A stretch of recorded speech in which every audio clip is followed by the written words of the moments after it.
ಭಾರತೀಯ ಜನತಾ ಪಕ್ಷದವ್ರು ಮಾಡಿದ್ರ, ಕುಮಾರಸ್ವಾಮಿ ಮಾಡಿದ್ರ, ದೇವೇಗೌಡ ಮಾಡಿದ್ರ? ಇದನ್ನ ಈ ಸಿದ್ದರಾಮಯ್ಯನವರ ಸರ್ಕಾರ ಮಾಡಿರ್ತಕ್ಕಂಥದ್ದು ಅನ್ನೋದನ್ನ ನೀವು ಯಾರು ಕೂಡ ಮರಿಬಾರದು ಅಂತಕ್ಕಂಥದ್ದು ಹೇಳಲಿಕ್ಕೆ ಬಯಸ್ತಾ ಇದ್ದೇನೆ. ಅನ್ನಭಾಗ್ಯ ಕಾರ್ಯಕ್ರಮ ಕೊಟ್ಟವ್ರು ಯಾರು? 7 kg ಅಕ್ಕಿಯನ್ನು ಫ್ರೀಯಾಗಿ ಕೊಡ್ತಿದ್ದವ್ರು ಯಾರು?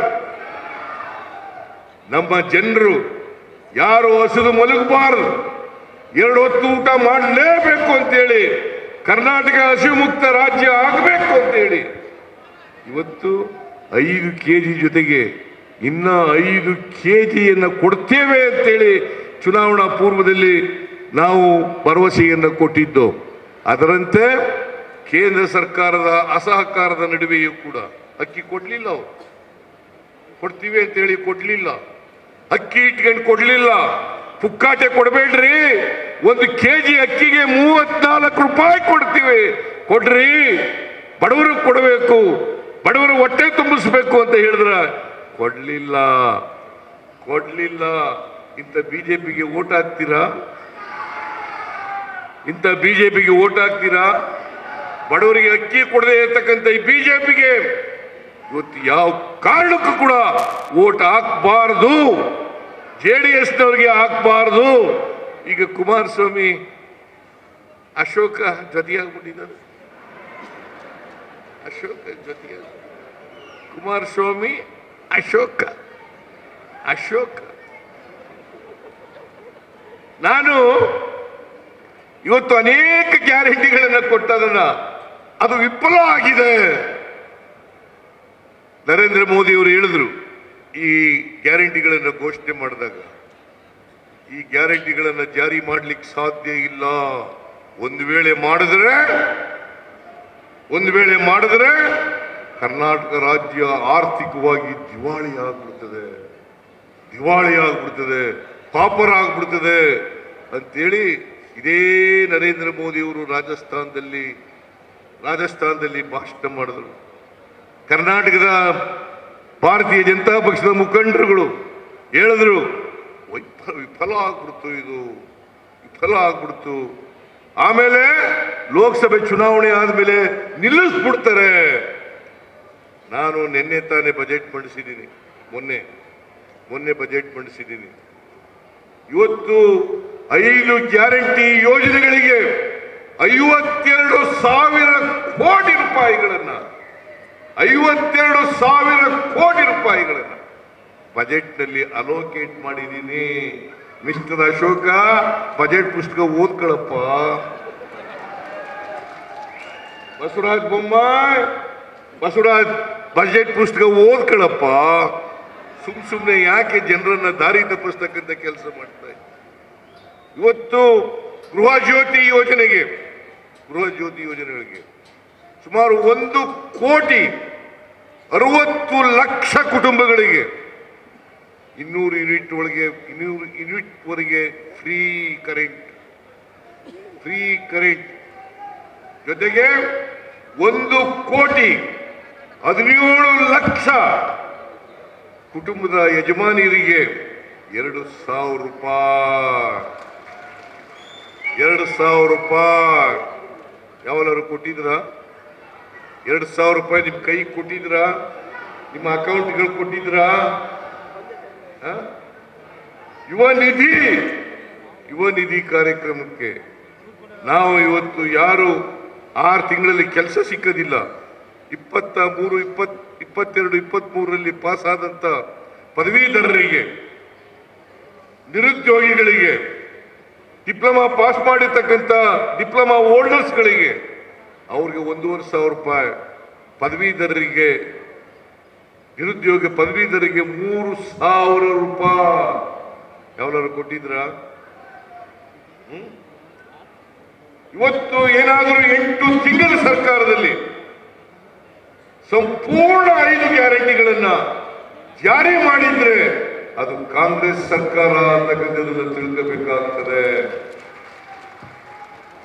ಕಾಂಗ್ರೆಸ್ ಸರ್ಕಾರ ಅದನ್ನ ಮಾಡಿದೆ. ಮಾಡಿದೀವೋ ಇಲ್ಲ? ಮತ್ತೆ ಬಿಜೆಪಿ ಓಟ್ ಹಾಕ್ತೀರಾ? JDS-ನವರು BJP-ಯವರು ಸೇರ್ಕೊಬಿಟ್ರು ಓಟ್ ಹಾಕ್ತೀರಾ? ಅವರು ಯಾಕಂತಂದ್ರೆ ಈ JDS-ನವರು ಇದಾರಲ್ಲ, ಅವ್ರ ಪಕ್ಷ ಹೋದ್ ಸಾರಿ 39 ಸೀಟ್ಗಳನ್ನು ಗೆದ್ದಿದ್ರು. ಕಳೆದ ಚುನಾವಣೆಯಲ್ಲಿ 19 ಸೀಟ್ಗಳಿಗೆ ಇಳಿದ್ಬಿಟ್ರು, 20 ಸೀಟ್ಗಳು ಕಡಿಮೆ ಆಯ್ತು. ಪೂರ್ಣ ಜೀರೋ ಆಗ್ಬಿಡ್ತದೆ ಅಂತೇಳಿ BJP ಜೊತೆ ಸೇರ್ಕೊಂಡ್ಬಿಟ್ಟಿದ್ದಾರೆ. ಯಾಕಂತಂದ್ರೆ ಅನೇಕ ಜನ JDS MLA-ಗಳು JDS ಅನ್ನ ತೊರೆಯಲಿಕ್ಕೆ ತಯಾರಾಗ್ಬಿಟ್ಟಿದ್ರು. JDS ತೊರೆಯಲಿಕ್ಕೆ ತಯಾರಾಗ್ಬಿಟ್ಟಿದ್ರು. ಅದನ್ನ ಎಲ್ಲ MLA-ಗಳನ್ನ ಉಳಿಸ್ಕೊಳ್ಳಿಕ್ಕೋಸ್ಕರ ದೇವೇಗೌಡರು ಮತ್ತು ಕುಮಾರಸ್ವಾಮಿ ಅವರು ಈ ನಾಟಕವನ್ನ ಆಡಿದ್ದಾರೆ. ದಯಮಾಡಿ ನಿಮ್ಮಲ್ಲಿ ಕೈ ಮುಟೋಡಿಸಿ ಪ್ರಾರ್ಥನೆಯನ್ನ ಮಾಡ್ತೇನೆ, ಯಾವುದೇ ಕಾರಣಕ್ಕೆ ಅವ್ರು ಯಾರನ್ನೇ ಹಾಕಿರ್ಲಿ, ಇಬ್ರು ಸೇರ್ಕೊಂಡು ಯಾರನ್ನೇ ಅಭ್ಯರ್ಥಿ ಹಾಕಿದ್ರು ಕೂಡ, ಹೋದ್ ಸರ್ ನಮ್ಮ ಜೊತೆ ಬಂದಿದ್ರು JDS-ನವರು, ಈ ಸಾರಿ BJP ಜೊತೆ ಹೊಂಟೋಗಿದ್ದಾರೆ.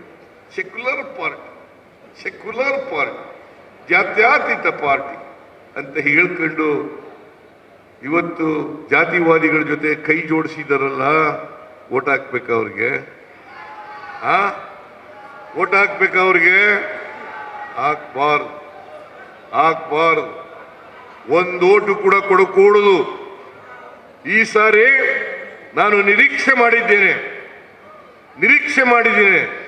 ಮಂಡ್ಯ ಮತ್ತೊಮ್ಮೆ ಮುಂದಿನ ಲೋಕಸಭಾ ಚುನಾವಣೆಯಲ್ಲಿ ಕಾಂಗ್ರೆಸ್ ತೆಕ್ಕೆಗೆ ಬರ್ತದೆ, ಕಾಂಗ್ರೆಸ್ನ ಅಭ್ಯರ್ಥಿ ಗೆಲ್ತದೆ ಅಂತಕ್ಕಂಥ ಮಾತುಗಳನ್ನು ಹೇಳಲಿಕ್ಕೆ ಬಯಸ್ತಾ ಇದ್ದೇನೆ. ಕಾಂಗ್ರೆಸ್ ಅಭ್ಯರ್ಥಿ ಏನಪ್ಪ? ಚಲುವರಾಯಸ್ವಾಮಿ ಏನಯ್ಯ? ರವಿ, ಉದಯ್, ಏನಪ್ಪ? ರಮೇಶ,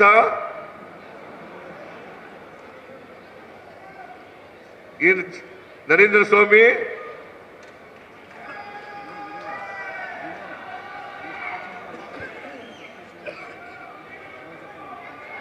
ಆದ್ರೆ ಇಷ್ಟು ಮಾತ್ರ ಹೇಳ್ತೇನೆ, ನಾವು ಕೊಟ್ಟ ಮಾತಿನಂತೆ ನಡ್ಕೊಂಡಿದ್ದೀವಿ. ಹಿಂದೇನೂ ಕೂಡ 2013 ಇಂದ 2018 ಇದ್ದಾಗ 165 ಭರವಸೆಗಳನ್ನು ಕೊಟ್ಟಿದ್ದು.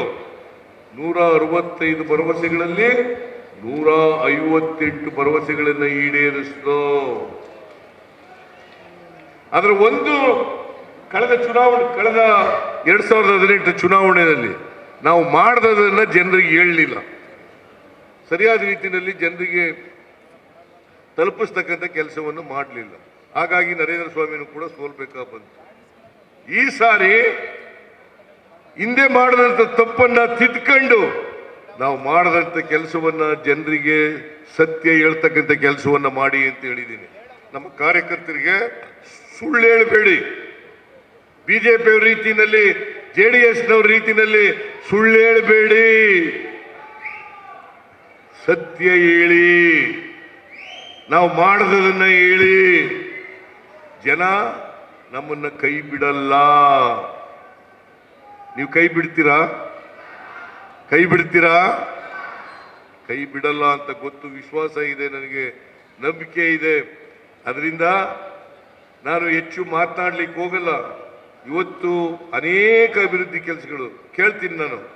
ಕುಮಾರಸ್ವಾಮಿ ಅವರೇ, ನೀವು ಮುಖ್ಯಮಂತ್ರಿ ಆಗಿದ್ರಿ 2 ಬಾರಿ, ದೇವೇಗೌಡರೇ ನೀವು ಮುಖ್ಯಮಂತ್ರಿ ಆಗಿದ್ರಿ, ಏನ್ ನಿಮ್ ಕೊಡುಗೆ ಏನು ಮಳವಳ್ಳಿಗೆ? What is your contribution to Malavalli?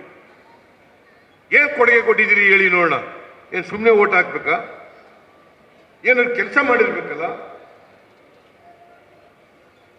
BJP ಅವರು ಏನ್ ಕೊಡುಗೆ? What is their contribution? ನಾನು ಹಿಂದೆ ಇದ್ದಾಗಲೂ ಕೂಡ ನರೇಂದ್ರ ಸ್ವಾಮಿ MLA ಆಗಿದ್ರು. ಅವ್ರು ಹೇಳಿದಂತ ಎಲ್ಲ ಕೆಲಸಗಳನ್ನು ಕೂಡ ಮಾಡಿಕೊಟ್ಟಿದ್ದೆ ಮಳವಳ್ಳಿಗೆ. ಶಿವಣ್ಣ ಈ ಕ್ಷೇತ್ರದ ಮುಖಂಡರು, ಅವ್ರು ಹೇಳಿದಂತ ಎಲ್ಲ ಕೆಲಸಗಳನ್ನು ಕೂಡ ಮಾಡಿಕೊಟ್ಟಿದ್ದೆ. ಇವ್ರೇನ್ ಮಾಡಿದರು? BJP ಅವ್ರು ಏನ್ ಮಾಡಿದರು? ಯಾಕೆ ಓಟ್ ಕೊಡಬೇಕು ಅವ್ರಿಗೆ? ಈ ನರೇಂದ್ರ ಇವರು ನಮ್ಮ ದೇಶದ ಪ್ರಧಾನಮಂತ್ರಿ ಇದ್ದಾರಲ್ಲ, ಯಾರವ್ರ ಹೆಸರು?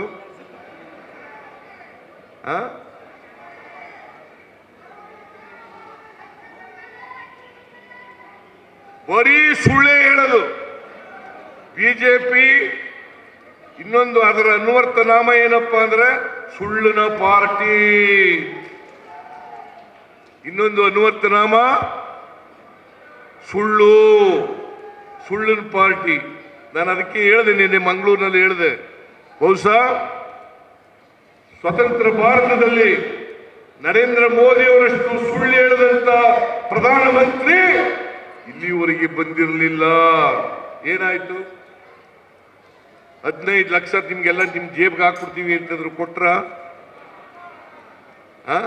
2 ಕೋಟಿ ಉದ್ಯೋಗ ಕೊಡ್ತೀವಿ ಅಂತ ಕೊಟ್ರ? ರೈತರ ಆದಾಯವನ್ನು ದುಪ್ಪಟ್ಟು ಮಾಡ್ತೀವಿ ಅಂತಂದ್ರು ಮಾಡಿದ್ರ? ಅಚ್ಚೇ ದಿನ ಹೆಂಗೆ ಅಂತಂದ್ರು ಬಂತ?